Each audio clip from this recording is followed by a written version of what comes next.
What's going on, guys, in the works, and welcome to another Battlefield 3 Showdown. And today we are doing two heavy-hitting LMGs, the PKP versus the M60. And like promised, these two are going to square off against each other. But look at all those people pouring out of that vent. Well, last week we did the Scar L versus the L85, two assault rifles, and the Scar L did get the slight edge in the Facebook poll. However, I'd say it's almost too close to call because it wasn't by much, and a lot of you guys in the comments really love the L85, but we'll give the slight edge to the Scar L. So if you want to be a part in this week's episode, be sure to vote in the Facebook poll because I always grab some comments and use them in the next episode. But these two LMGs share a lot of characteristics. They're really hard to kind of differentiate from. You can see the PKP does have a 20 round per minute edge over the M60. It reloads almost 2 seconds faster, but it does have more recoil, and a lot of people don't know that. A lot of people, they sit down, they look at the stats, they're like, okay, the M60 is definitely that, that recoil monster that everyone fears. That's why I think a lot of people kind of get scared of using the M60. When in reality, the PKP technically has more movement than the M60. It has higher vertical recoil and higher side-to-side recoil. That's why you'll often see me running flash suppressor and even sometimes foregrip on the PKP because it is a very wild weapon, but once you get some sustained fire going, it's very controllable. Whereas with the M60, it is bipod or die. I always use the bipod on the M60 as a rule because this thing is one of the most underrated bipod weapons in the game. A lot of people don't understand that this is probably, at least in my opinion, the most powerful weapon to bipod up. The fact that it has such controllable sustained fire makes it such a good choice for the bipod. This thing is an absolute laser beam.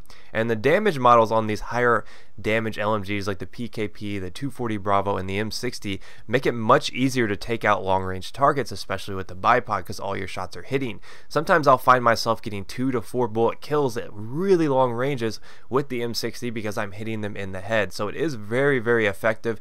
This thing is a laser beam from the bipod. Now, the damage model I talked about is something a lot of people tend to overlook.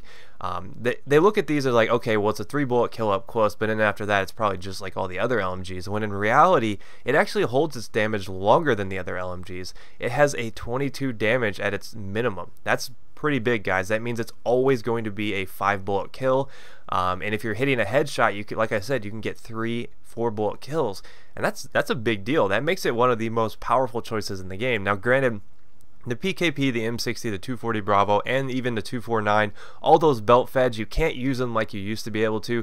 When they patched them and they kind of increased that vertical, that initial recoil, they made it really hard to play aggressive with these. But I think the M60 has one slight edge over the PKP, and we'll talk a little bit about those two different advantages. I think the PKP does have the reload advantage. Obviously, it shoots 20 rounds per minute faster, but I don't think that's a huge advantage. I think the fact that the M60 has more controllable recoil makes it a little bit better of a candidate for aggressive style play. Like if you're looking to get those monster LMG montage clip type feeds, the M60 is definitely the way to go. However, I'm a huge PKP fan. You will never see me say anything bad about that weapon.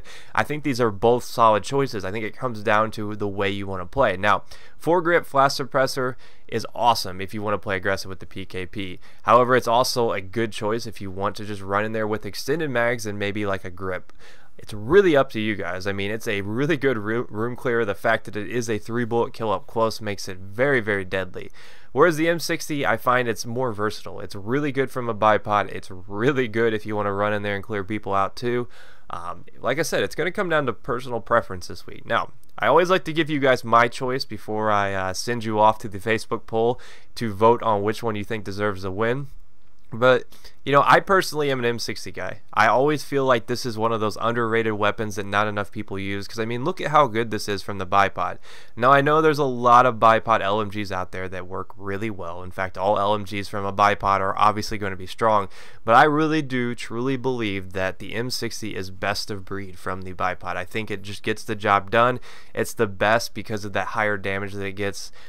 It just seems to have more controllable recoil than the PKP, than the 240 Bravo, and it is my choice out of these two. I definitely think that the M60 is something that not enough people love. It needs to get some more love. However, I do like the PKP as well, so it is really hard for me to choose, but I will give the In The Works edge to the M60, but I'm curious to see what you guys think, so let me know in the Facebook poll. Be sure to vote, leave your comment, and let me know what weapons you might like to see square off in the future. But if you missed any of the last showdowns, here's a couple to catch up on, and I will see you guys next week. Peace.